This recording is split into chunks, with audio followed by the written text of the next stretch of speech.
Question: can we go to the dentist if the dental chair is in front of a cross of idolatry?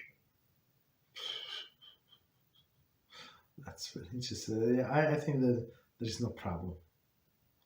No problem. So, but I think you can always ask them to put the vertical blinds down, like you don't feel comfortable. Something like you don't have to explain.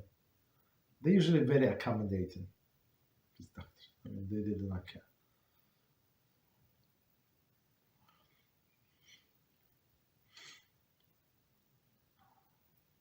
Rabbi. You're welcome.